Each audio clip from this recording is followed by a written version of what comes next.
Hello, everyone, and welcome. It's great to be joined by people from all over the world for this Global Investigative Journalism Network webinar, the first one this season. This one is called Digging into the Disappearances, Organized Crime and Missing People. And we bring together two senior journalists from Mexico and the Philippines to talk about how they investigate the missing people. My name is Teresa Ronderos. I am a Colombian journalist, director of CLIP, a Latin American cross-border investigation center. I myself also have dedicated a good part of my professional career investigating where organized crime intersects with armed political conflict in my country, in Colombia. We are still counting the missing, but we now know there has been at least 80,000 people been missing in Colombia now, counted name by name. These Colombians have been forcibly disappeared by either the war or organized crime or a mixture of both. Let me introduce you to our guests. They have both done outstanding, difficult, patient, and dangerous reporting and editing to make visible the story of those who cannot be seen. Marcela Turati is an investigative journalist and a founding member of the nonprofit Quinto Elemento Lab in Mexico. She is renowned for her pioneering investigations into enforced disappearances and massacres of migrants by organized criminal and or Mexican armed forces or security forces. One of her most remarkable investigations is a reconstruction of mass graves in Mexico based on public records. From what I have seen in every investigation, Marcela is driven by the urgency to bring truth and some sort of justice to their families and friends. Among her books is Crossfire: Victims Trapped in the War on Drugs. Glenda Gloria from the Philippines is the managing editor of Rappler, the leading online news site of the Philippines, and which we know has been under a lot of pressure by governments lately. Despite this, Gloria and her colleagues have investigated enforced disappearances and killings, extrajudicial killings, and like in Mexico, either by drug dealers or by law enforcement in its declared war on drugs. Gloria has an extensive editorial and investigative career, having worked for countries' top media like the Philippine Daily Inquirer, the Philippine Center for Investigative Journalism, among others. The topic we are talking today about is probably one of the most difficult ones to report. This is a deliberately dark crime loaded with lies, and investigative journalists have a double obligation to dig hard truths, but also to produce credible account that someone who has vanished or has been banished, and who is responsible of this and why. When often one only has a testimony of persons who were close, perhaps some belongings of the disappeared, maybe a police report, or maybe some press clipping. It is naming what is not seen, says a colleague of mine. Today we are going to see how these women, always in teams, have investigated the missing, their strategies, their handling of sources of security forces, but also how they go about it, taking care of themselves, their colleagues and sources, making sure an investigation does no harm. So societies need journalism to investigate the missing, to help families and friends do closure, or at least hold those responsible to account. But it also, we need these investigations because if this crime is systematic, as it is in the Philippines, in Mexico, or in my own country, in Colombia, because it sows fears and undermines trust, breaking down the fabric that sustains community. It is a perverse crime that tortures slowly. Okay, finally, a word about the Global Investigative Journalism Network. For those of you not familiar with it, GIJN, the host of this seminar. It is the largest global network of nonprofit investigative journalism organizations with 184 member organizations in 77 countries, and it works with journalists everywhere. It has an extensive range of resources and tip sheets to help journalists worldwide, including a reporter guide fresh out of the press, let's say, of the virtual press on investigating the missing people, published earlier today. If you also want to complement, for those of you who speak Spanish, in Colombia we produced also a very interesting guide about how to cover the missing with Consejo de Redacción. We also want to hear from you, the audience. Please send written questions and messages in the Q&A box, and we'll get to as many as we can. You can start asking your questions from now. When their speakers are finished, GIJN colleagues Eunice Au will join us on screen to moderate these questions. So finally, please note that we will be recording this session for posting later on YouTube. So let's start. Marcela, how do you investigate those thousands who went missing, disappeared by cartels or security forces in a country with such high levels of violence? And I believe you have a few slides to present. Your mic is muted, Marcela. Yes, thank you, Maria Teresa, and thank you for the invitation. Yes, I want to share something about what have I learned covering this topic. That this is, as you said, is really difficult because you have to mix many different ways to investigate. You have to first take care of the victims and take care of the families and the survivors, but at the same time you have to do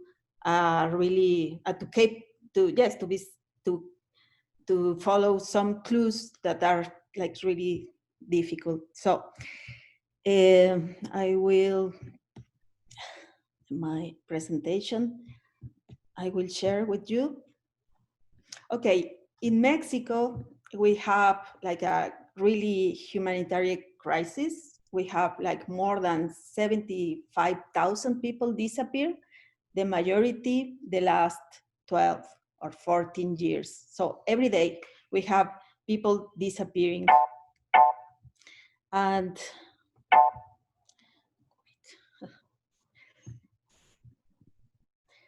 when we know that somebody is missing, and many times it's not the first time that it's not a unique person who is disappeared.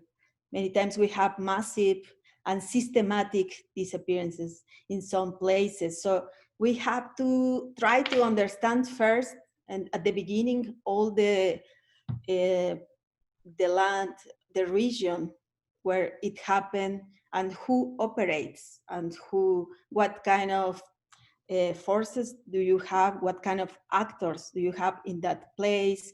If you have some companies, you have, I don't know, a military post, if the police is corrupted, if there are another disappearances before, so you have to reconstruct the whole picture in the, if you can, of what kind of disappearance are you facing or are you investigating? And this is also for security, for your security. And always my main source are the relatives, the families of the missing ones, of the missing people. So we have a lot of people, but always they know something about the region, they know something about what is the logical, criminal logic in some places. They know because they start investigating, so they bring some clues, but sometimes it's like almost nothing, like they receive a phone call, or sometimes they just said, my husband disappeared. I have not any information, but they are always looking and gathering with another, almost always they are women and mothers or wife of this, in the Mexico, the majority are men, the people who is disappeared. So they always gather with others, and they bring some patterns and they bring some information. And you have, I don't know, in the next part, we will talk a lot more about how to get in contact or approach to the relatives. But okay, they are the main sources. But also you have the police, you need to be close to the NGOs, to the human rights defenders who knows more about it. And you have to start making sense of what is happening in those cases. Okay, this is one of the projects that I coordinate that is about hundreds of migrants who have been killed and disappeared in one place in San Fernando, Tamaulipas. Is close to the border with Texas. They were killed by Los Zetas cartel and with the municipal police. So during, I don't know, 10 years, we have been reconstructing what is happening. And one of the main sources always are FOIA requests in our countries. Also, the American embassy information is always like important to try to see what happened. Also, I don't know, some survivors. If there are survivors, you have to look for them.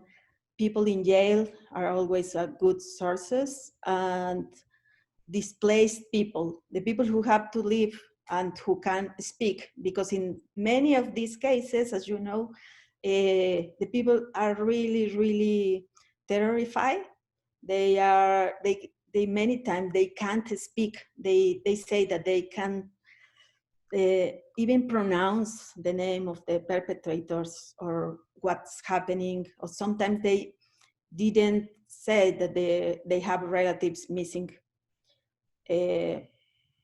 Another thing that I have understand is that you have to be really critical with all the information, and you don't have to trust even in the forensic files. Maybe sometimes in countries like Mexico, they can be manipulated.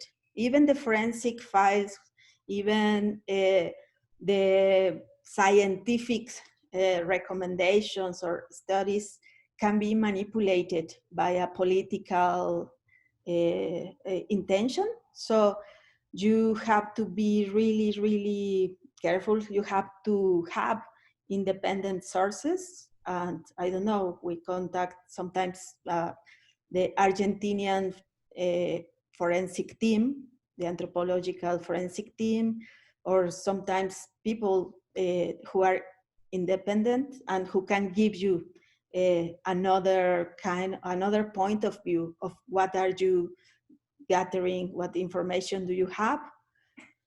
This is the map of mass graves that we, in a team in Mexico, we built for about all the other place where the disappear can be. That is really sad, but you always, when you cover this, you have to try to create a logic or to find for patterns of what is happening, where is happening, temporalities, to try to understand, because this is a really complex crime, and you have like different ways where you can look for a missing people.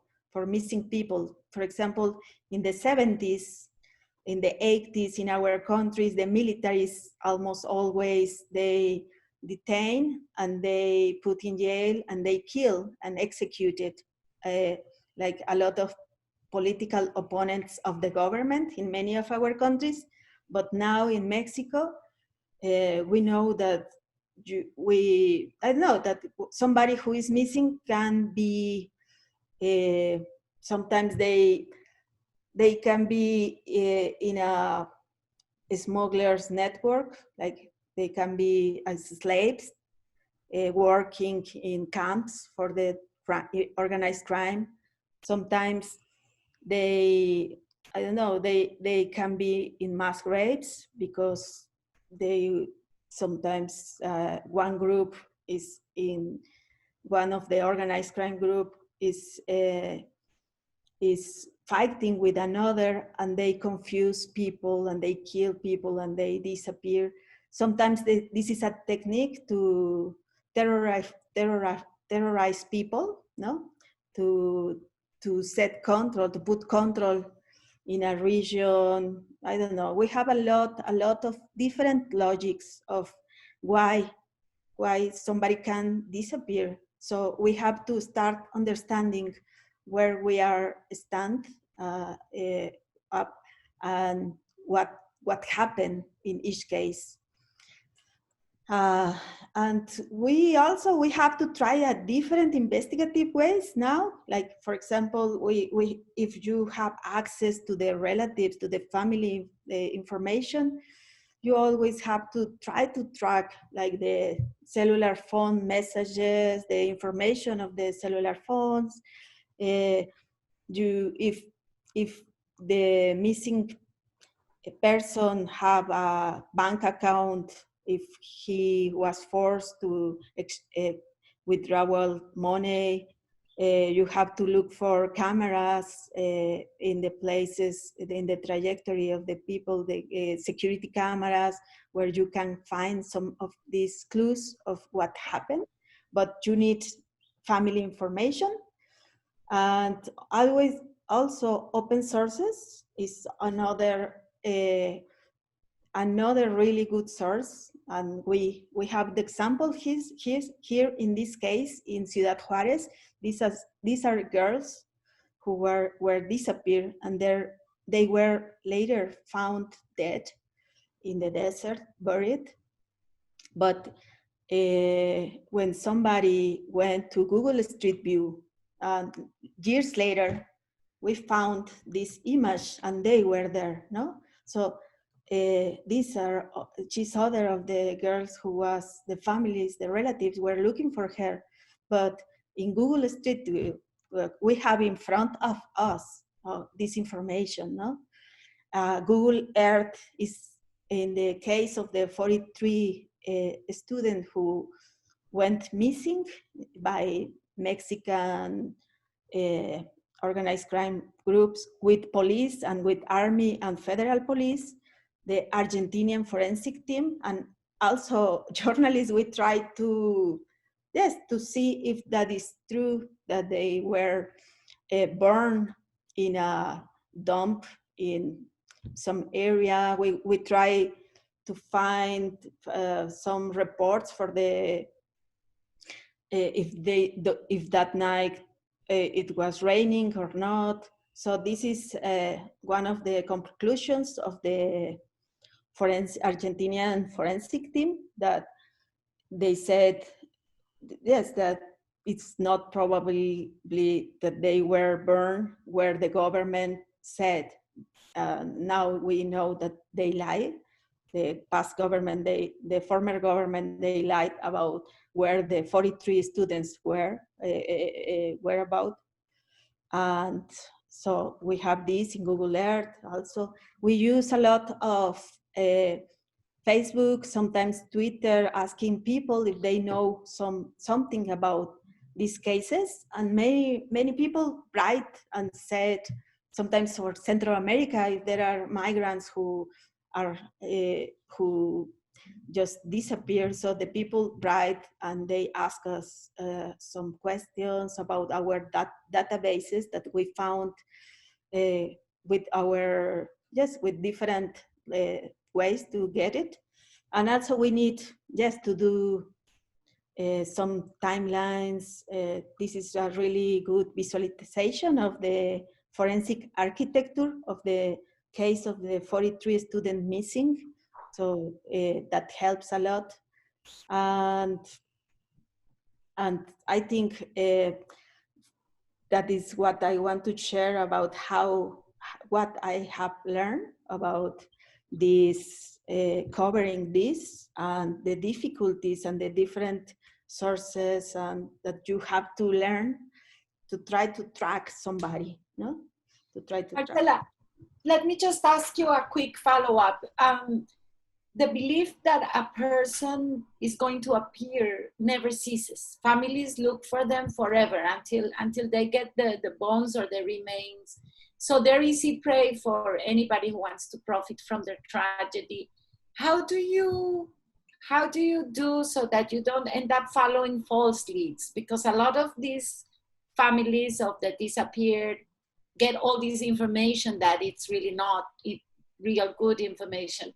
How do you, because for them, stop looking is not an option, but stop waiting for them, it just fills them with guilt.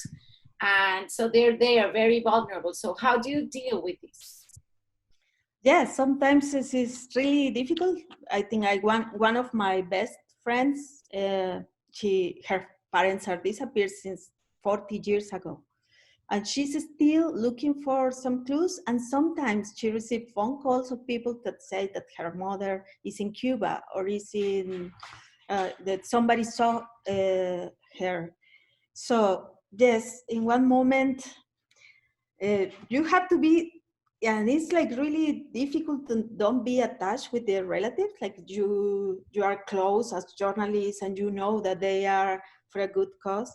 But at the same time, sometimes they are following some clues that are not correct and that don't have any, you don't have any fact to say that yes, is alive or not. What I coordinate the A Dónde Van los Desaparecidos, where the disappearance goes website. And in Mexico, I am one of the coordinators. And we always try to say that we are, as journalists, we can investigate like each case, that we can give a big context and we can help to analyze and to pass from confusion to complexity and to give these, I don't know, some pieces of the puzzle of where these people can be. But you have to complement it with intelligence sources and survivors, information, displaced people in jail, the families, and with these other open sources. But you almost never find, and it's sad to say that you find sometimes bodies, you find skeletons, you find, but it's like really, really difficult to find somebody alive. And that is really a emotional, it's like really sad for all the journalists. I think we need, as the relatives, sometimes it's, for us, it's like a deal with frustration always. And it's like chase a ghost. It's like following somebody who you can see and you didn't, you don't have clues. So, but I don't know, but we can make some logics and help to make some patterns and understand what is behind. Yes. Thank you so much. Thank you so much, Marcela, and thank you for that amazing journalism. Glenda, since President Duterte declared his war on drugs, violence in the Philippines has skyrocketed, and people do go missing, but soon are found dead, soon later. Actually, the number of the missing has gone down because people are found dead. Why? And how have you and your colleagues at Rappler done to investigate this whole situation? Thank you. Good evening from Manila, in this part of the world. And welcome to Duterte country. As Maria Teresa said, let me show just a couple of slides as well to put in perspective the Philippines now and under a strongman. Let me just share my screen. We have shared experience with Mexico in terms of the kind of fatal combination of insurgency, rebellion, organized crime, a corrupt police force, sometimes also corrupt military units. And but in the last 4 years under Duterte, there's been a marked difference, whereas under the previous dictatorship of Ferdinand Marcos in the 1970s, there would be thousands of missing activists and missing critics of the administration. In the last 4 years, we've seen a significant decline in the number of missing persons, only because under Duterte, it has become easier and more convenient and practical to actually kill suspects and silence activists. And so people, for example, suspects in the drug war would go on missing for 3 to 6 months, at most a year or so, and then they would turn up dead on the streets.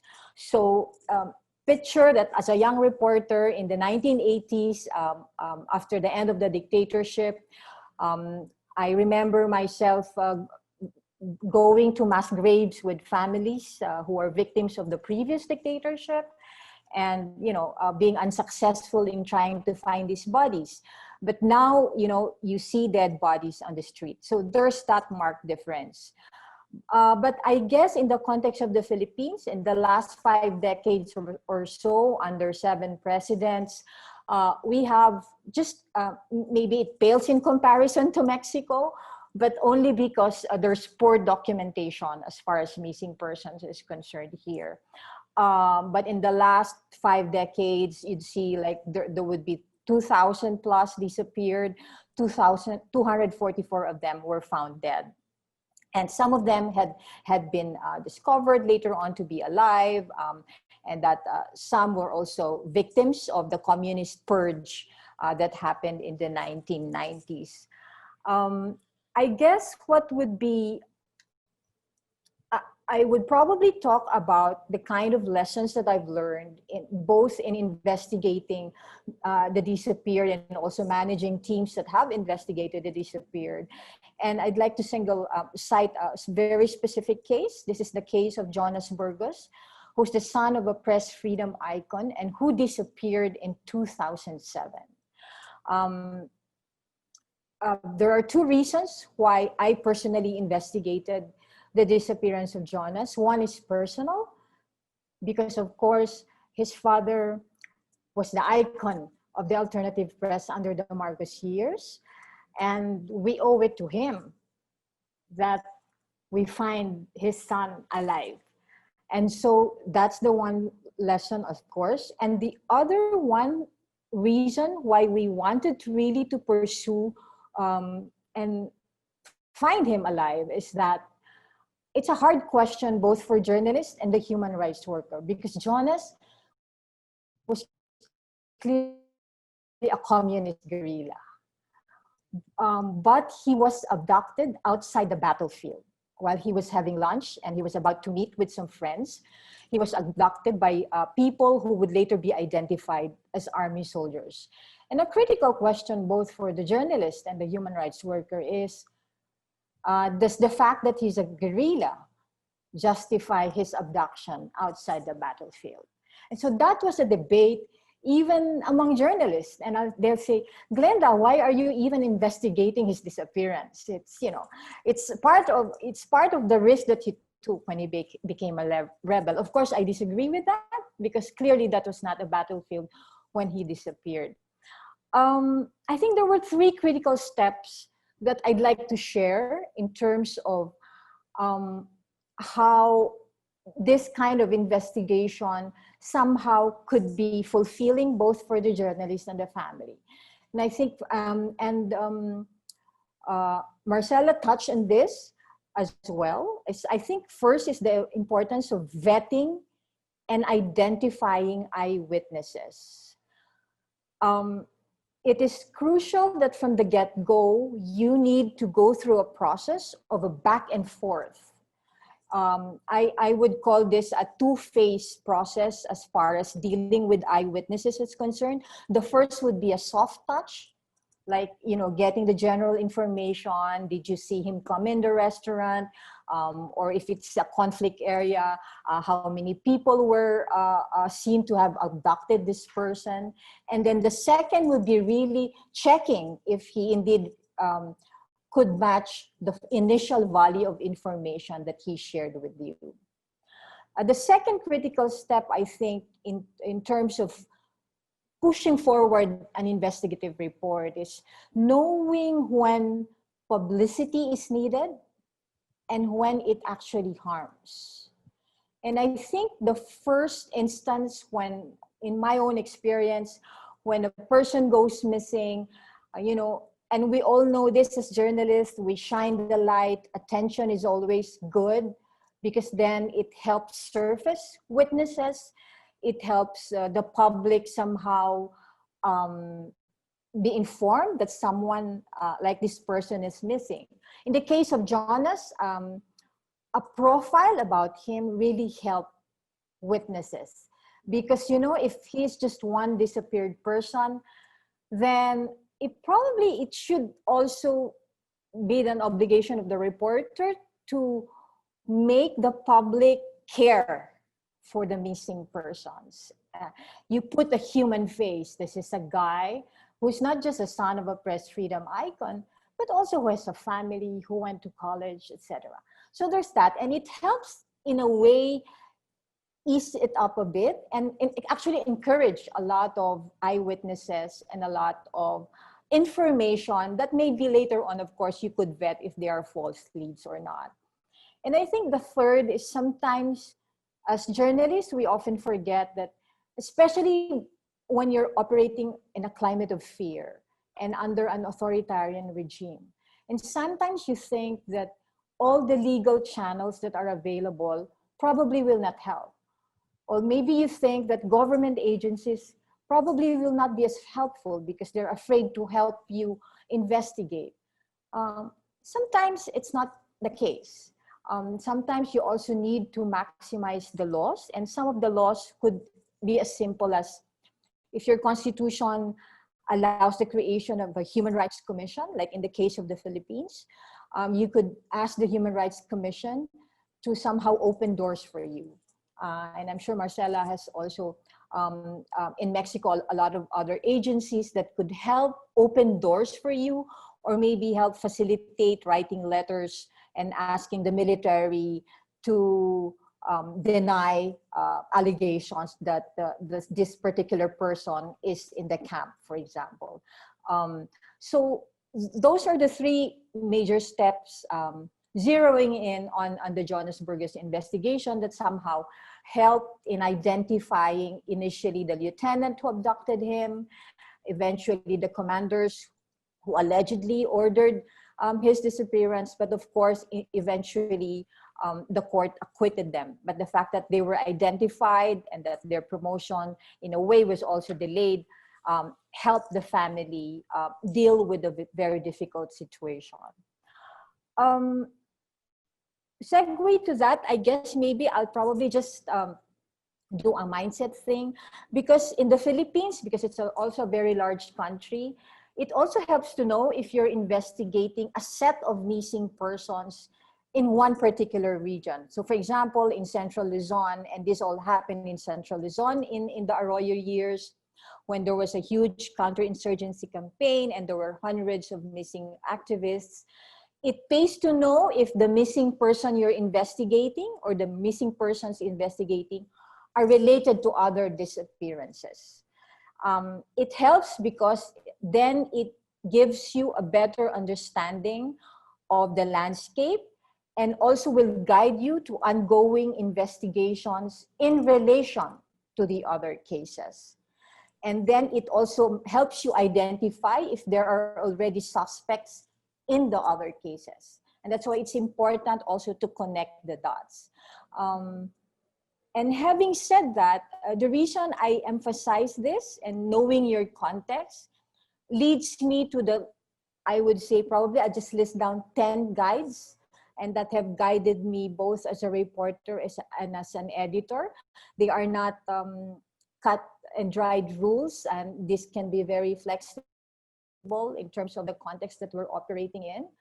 But I guess number one would be, before we venture into investigating the disappeared or missing persons, I think we always tell each other, reporters and editors, to trust your gut and to allow the context to inform your gut. What am I saying? I'm saying that, for example, is this a high public interest case? Because there would be a lot of missing persons who sometimes go missing because the police just want to kidnap them for extortion. And you don't want to be waylaid and be distracted by all these kinds of extortion disappearances, which the police are notorious of. And so this is not a blind search, and you want to be able to trust your gut and to have the confidence that this is the kind that you're committed to doing, because this is a very hard thing to do. Which brings me to my point number 2, which is really, this is not an ordinary story. Investigating the missing, investigating the disappeared, assumes 3 things. First, there's danger. And second, the path would be filled with diversionary tactics and false leads. And third is time. You're racing against time, because the longer it takes, the probability that he or she is alive gets more remote. And you also need to take stock of your own set of sources. I doubt it very much that a rookie reporter could venture immediately into investigating the disappeared, largely because you've got to have that kind of experience already and the nose for danger when you find it. The third would be obtaining, and Marcela mentioned it, and saving available and immediate information. Beyond social media, beyond the Facebook post that you see, you've got to assume one thing when you're investigating the missing, which is that evidence or that photo or that text message could disappear in a second. And therefore, you've got to have your quick wits to be able to save them before they disappear. You have to assume that you will lose documents along the way, or maybe people will suddenly hide the photos from you, suddenly hide, you probably just obtain other information. And so you have to obtain and save immediately what is information available to you through open sources. The fourth would be, I would suggest, and based on our experience, an environment scan. And how do I say this? It's sometimes it depends if the abduction happens in a conflict area where there are insurgents and there's strong presence of the military, as opposed to, for example, the disappearance that happened, maybe girls who are kidnapped in a mall or abducted due to human trafficking, or in a bus station, or near the airport.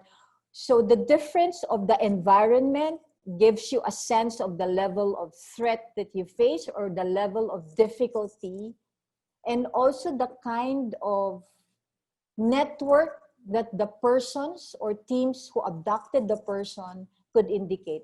What am I saying? If it's an urban thing, then maybe it takes a more sophisticated kind of team or organized crime to do that. If this happened in a largely conflict area, then more or less you know that maybe already the premise there is the suspect is the insurgent or the military or the police. So an environment scan is very helpful for you to determine the kind of resources you pour into your work. The fifth, and this was mentioned earlier, is really kind of screening your witnesses, and maybe opening your mind to the fact that some of your witnesses will turn out to be criminals or rebels or guerrillas, or maybe a corrupt police investigator who knows part of the information, who could lead you, who could probably give you false leads, but on the other hand, by giving you false leads, you then begin to understand the likely involvement of that particular police unit. And therefore, the kind of vetting that we do here is really just a back and forth, going back, checking the claims, recording every kind of interview, if you are allowed, of course. And in relation to that would be number 6 is really, when do you publish your updates on your investigation? Because some investigative work that takes 3 months to finish, for example, are helped by early updates, maybe initial set of stories about the victim, about his family, about initial leads that could help surface witnesses. But at some point, those kinds of updates might probably harm the investigation. A very classic is, do you name the witnesses in your first volley of stories? Or would you rather protect them first and not name them? But if you do not name them, maybe they probably will not be encouraged, because when you shine the light, sometimes that's when eyewitnesses also draw courage from the public. And that's also an important balancing point. Related to that would be my number 7 is securing sensitive information, especially in the Philippines when surveillance is at its peak, and I'm sure that goes true in Mexico as well. We want to make sure that we're protecting the source and we're protecting the family. And therefore, we have to make sure that all communication channels are secure. You do not talk on an unsecure phone. You have to be very careful that you're being tailed. These are the sort of, it delays the investigation, but it makes sure that you do not harm unnecessarily the people that are helping you in the investigation. Because I think the critical point here is that from the get-go of the investigation, you usually want to have a human rights worker or a lawyer or a family relative who is as committed as you to finding the truth. And it's nice to have a body like that outside your newsroom, that you know is as committed as you and as probably as sleepless as you are. And you could bounce ideas with her. And you also have to make sure that you protect that person or you protect your body. Number 8 would be, again, government channels. In the case, for example, of know that the government channels that we've used and the processes, court hearings, if you're investigating related disappearances, and this I could cite a very specific example. There's this butcher, we call the butcher, who was involved in a lot of disappearances of activists. There were no eyewitnesses in the court cases. Suddenly, all of them backed out. But one witness could not identify any of the soldiers who were paraded in court.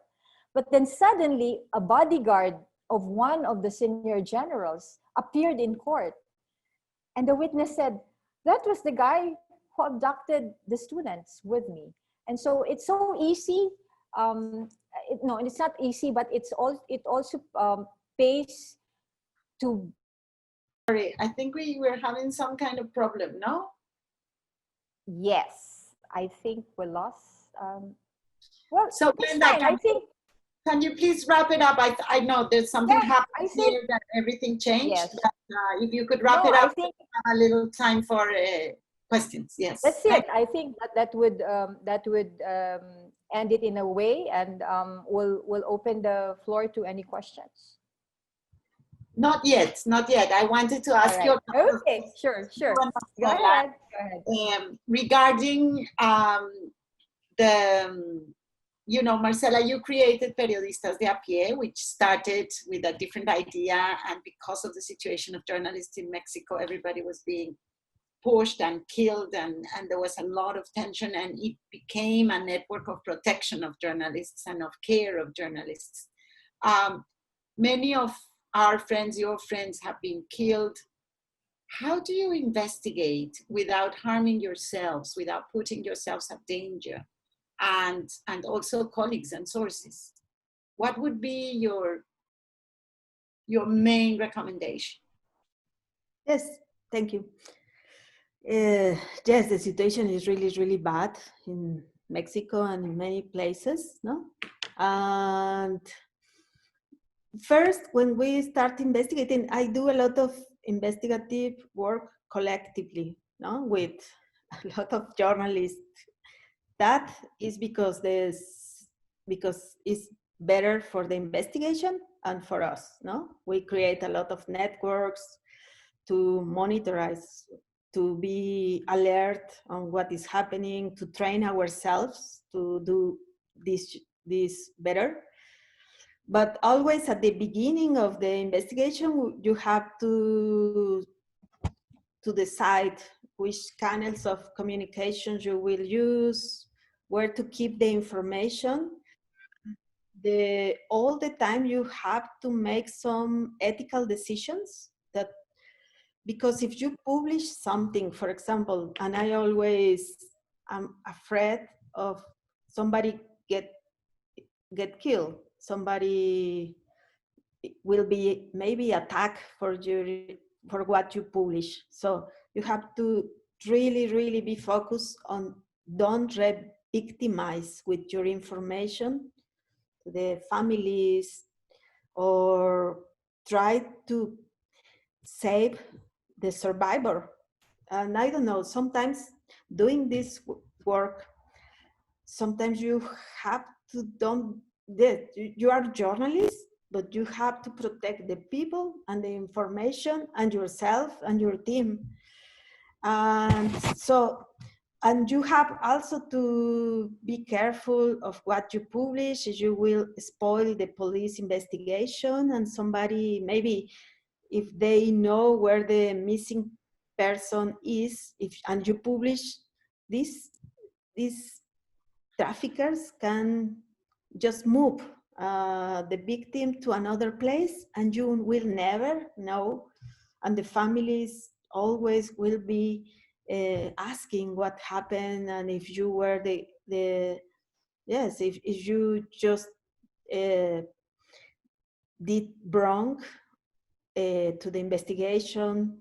Also, you have to really be calm and analyze each clue. You can publish information about I don't know, about the mass grave, and if there is one ID, just one of the skeletons who have an ID, and you think that, oh, I found somebody, and it can be this man or this young who this family is looking for.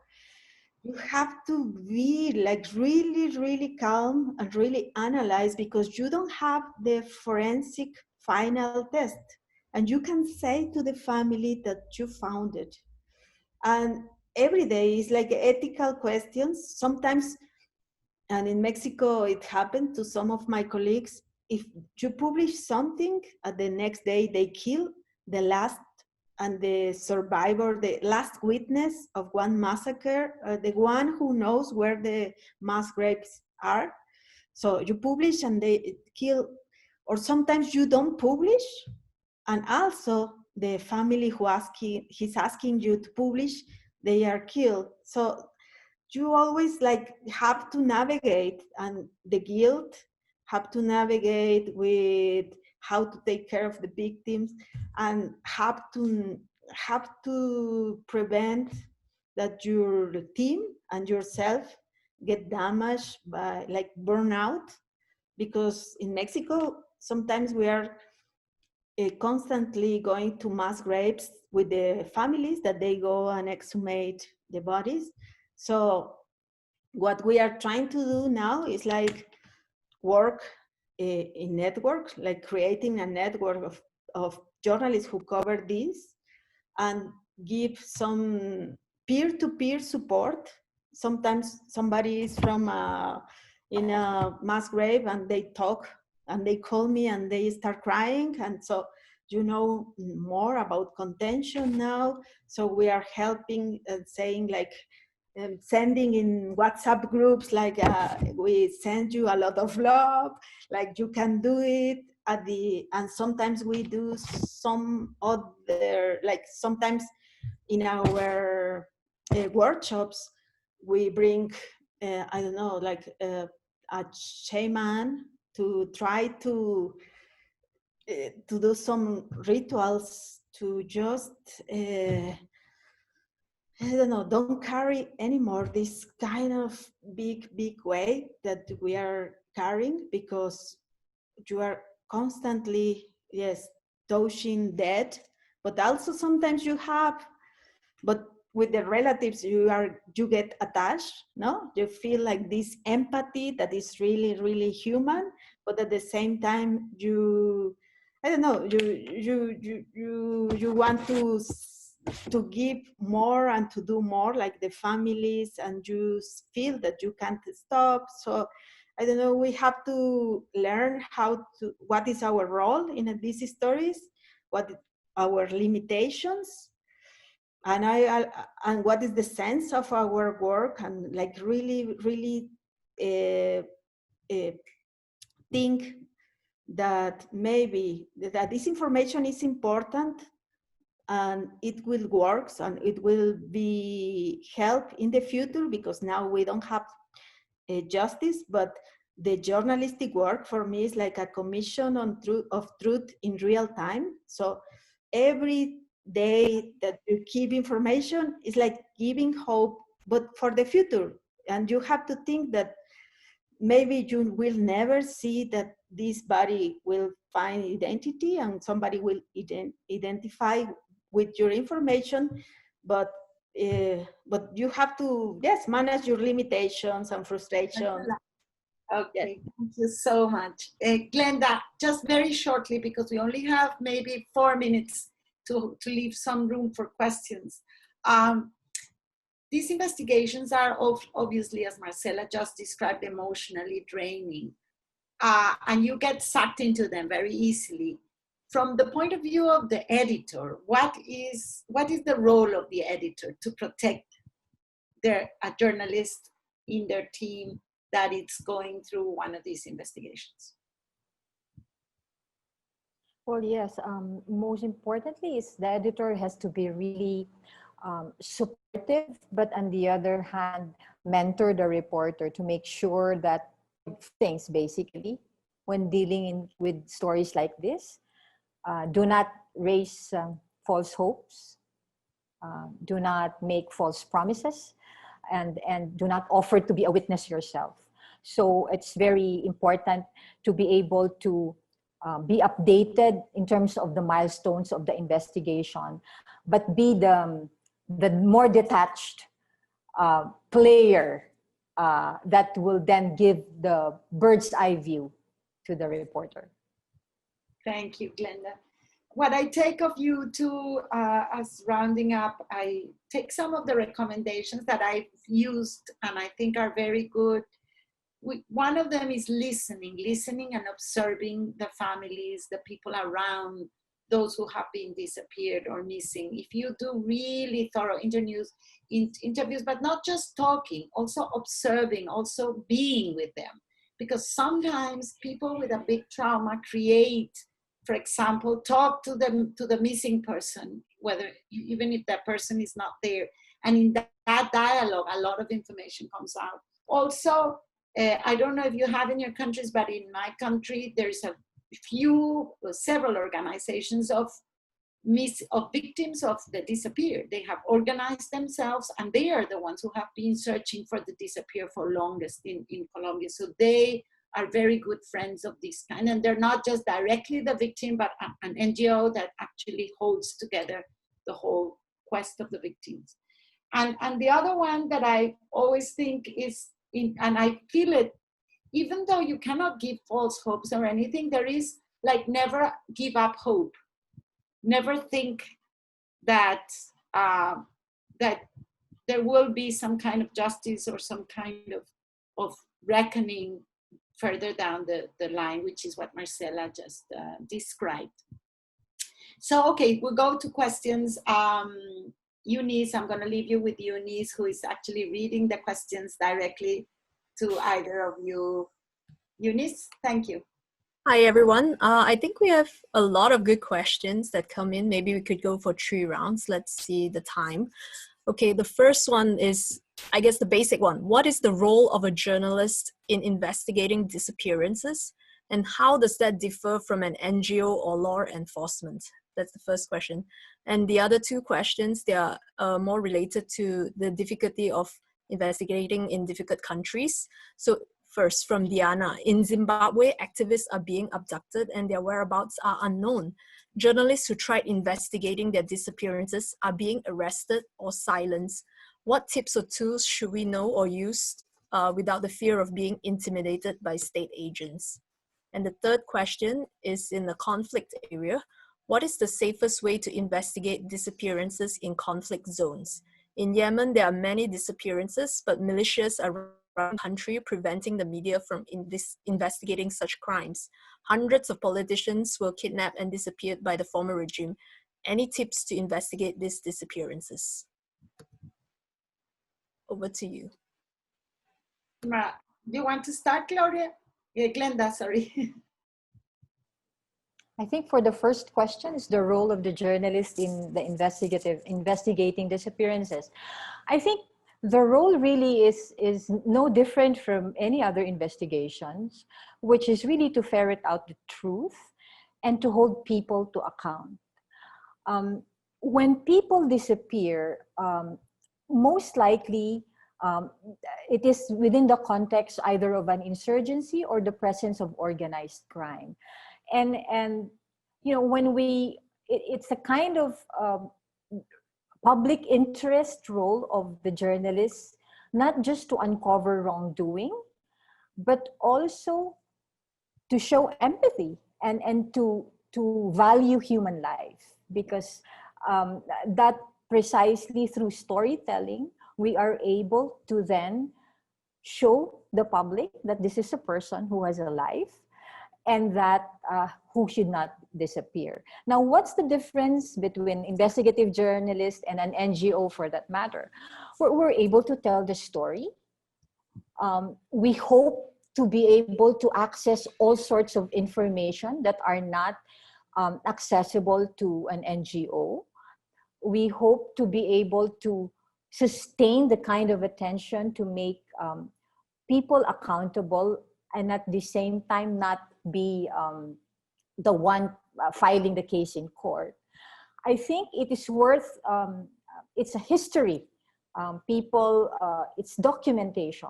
It's telling the story of a nation of disappeared, a nation of state forces that lack accountability, and the public needs to know that. Marcela, the second question, Eunice, can you remind us? Was the cases of Zimbabwe and Yemen, no? In Zimbabwe and Yemen, people are being disappeared, but there are journalists who are investigating are being arrested or silenced or stopped from investigating. And Yemen is run by a militia, so that's another complexity. Thank you.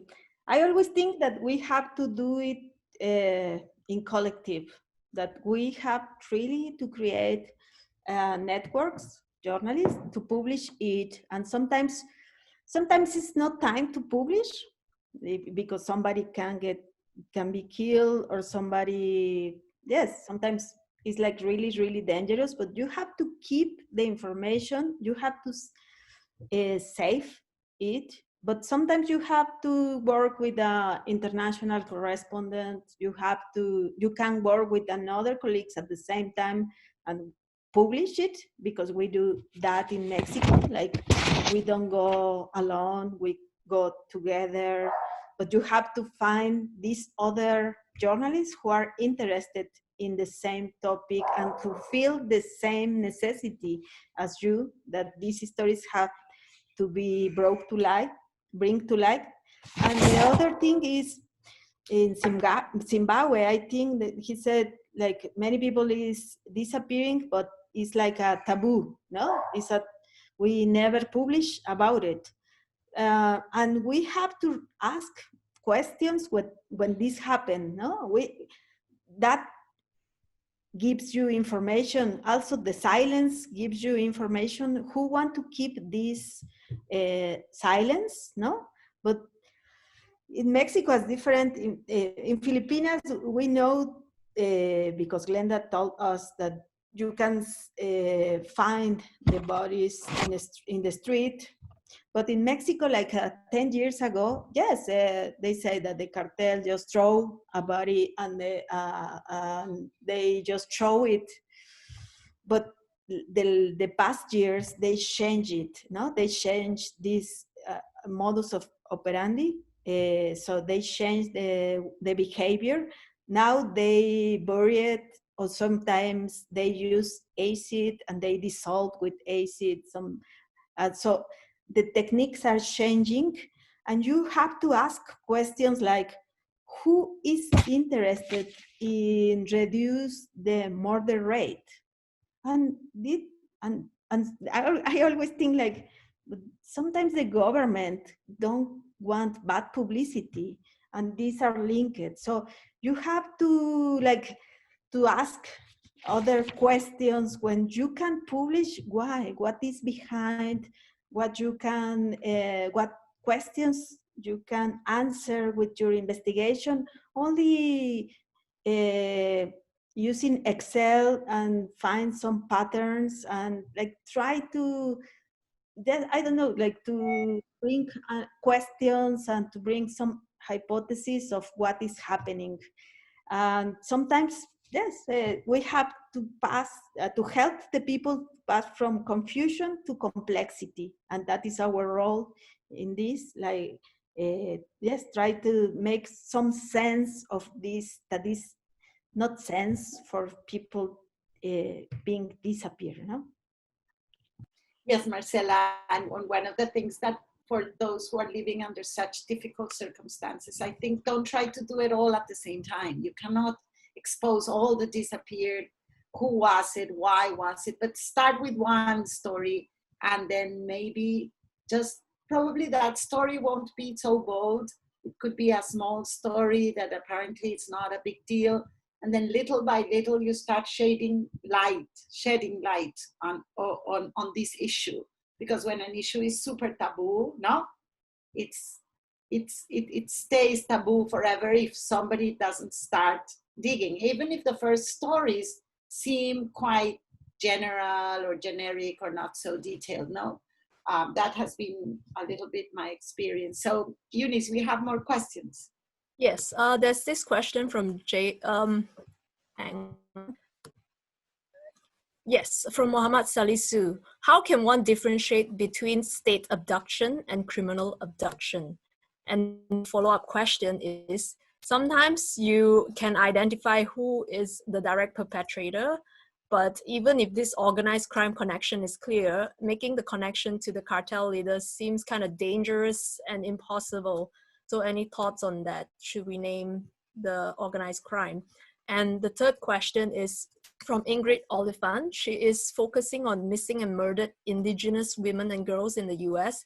And it's a bit difficult there because there's a pervasive attitude that law enforcement is incorruptible. And, you know, journalists, even people, they think that it's someone else's problem because it's indigenous. And so do you have any advice or words of wisdom in getting engaged with this, in navigating this, you know, indifference? Glenda, you want to go at the first one?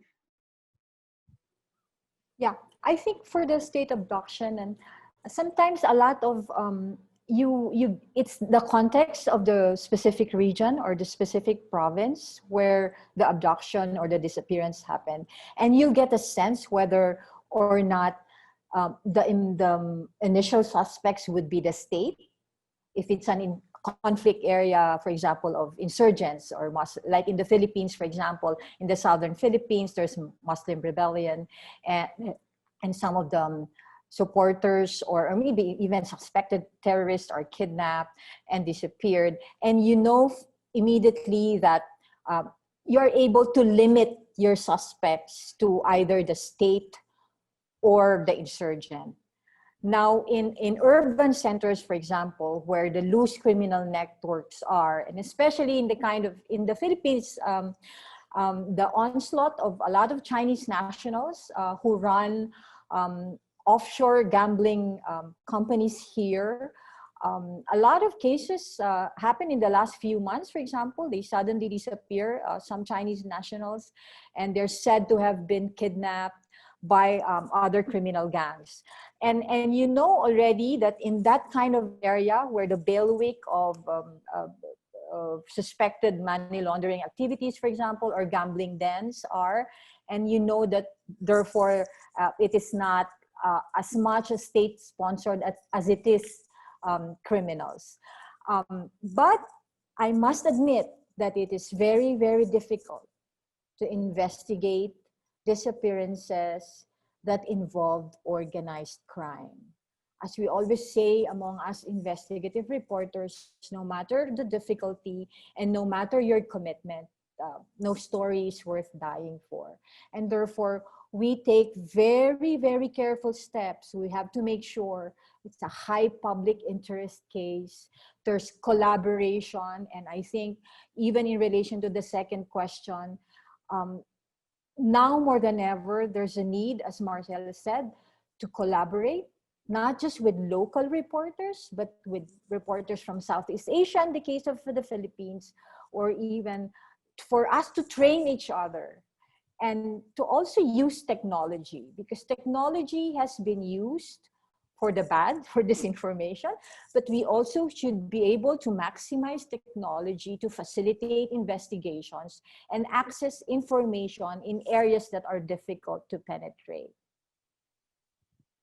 Thank you, Glenda. That was super inspiring. That's exactly what we do at CLIP, what the organization that I'm directing. We collaborate and we do cross-border investigative journalism. And we've done some stories that would have put, and we are doing some stories that would have put journalists at great danger in their countries. But the fact that we are collaborating and working as a collective gives them a real strong layer of protection, let's say. Marcela, you want to comment something? Yes, this about danger of this kind of investigations. You have this complexity that we have multiple actors, and you have the evident ones, but you have the hidden ones. You have sometimes the disappearances can be because it's, I don't know, some indigenous leader and or terrorify the population, or that they want to establish I don't know, a mine company in some place. So like it's multiple factors and multiple reasons that somebody can be disappear. So you have to be aware of the evident and not evident, because sometimes the hidden actors, the hidden perpetrators, because they can be more dangerous. And sometimes you have also to evaluate with the relatives of the missing person if it is time to publish, or how to they can, I don't know, they can be safe when you publish, if you have to contact them to an NGO or international, you know, United Nations office. And sometimes I think it's not time to publish. You have to wait until this change, the situation change, the context change, and sometimes you can publish the name of the people who is disappeared, and you cannot say who the perpetrators are. So every time you have to evaluate, and you always have to be sympathetic, and I don't know, you have to always think that what happened if, I don't know, that they are not a case. These are families that are on risk, and that, yes, and their life is depending on you. So you have, I don't know, to also to be always in contact with yourself, and not with this journalistic voracity of publish everything. You have to be calm, to think that it's a long way, that maybe you will spend 1, 2, 3 years, 10 years, I don't know. I have been tracking this massacre and these places in San Fernando for 10 years. And still I don't publish everything because sometimes I feel that it's not time, and that maybe it's not time, and maybe like go and collect, and one day you will publish things. Marcela, thank you. I think we ran out of time, Eunice. Unfortunately, we can't have more questions. But just before I close, I would like to briefly introduce GIJN's partner in this series on missing people, the Resilience Fund of the Global Initiative Against Transnational Organized Crime, Syria Gastelum. It's the fund's director, and she's going to explain to us a little bit of what this fund does. Thank you so much. First, I wanted to thank all the wonderful speakers today. Really, you guys are all amazing. And I want to thank all the participants on behalf of the Resilience Fund. The Resilience Fund is the grant-making mechanism of the Global Initiative Against Transnational Organized Crime. It was funded on 2019 to support community responses against organized crime. Over the last year, we have funded over 40 individuals and groups responding to criminal governance all over the world. We fund small media organizations. We fund women's collectives looking for the disappeared, and other groups dealing with different forms of organized crime in different kinds of contexts, from Mexico to the Philippines. We have also launched the Resilience Fund Fellowship to support individuals, journalists, academics, activists working in their communities in one global theme to create transnational multidisciplinary collaborations. And this year's theme is Disappearances, and that's why we partner with the Global Investigative Journalism Network, because we feel there's a need to better understand this phenomena in relationship to organized crime. So thank you all so much for all your insights. It was really eye-opening. Thank you all for your work, for your bravery, for your compassion. And thank you to all the participants. If you want to know more about the Resilience Fund, go to our webpage, resiliencepund.globalinitiative.net. Thank you so much, and thank you to the organizers.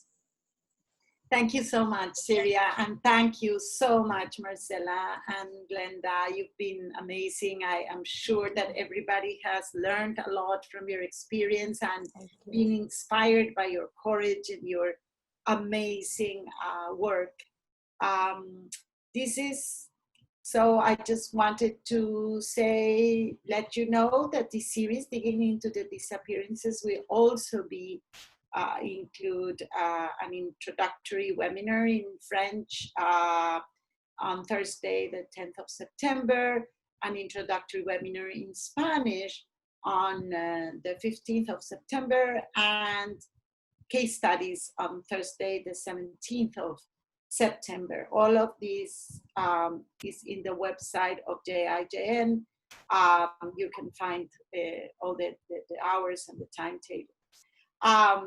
So thank you very much for GIJN. We hope you can join us again. Thank you and goodbye.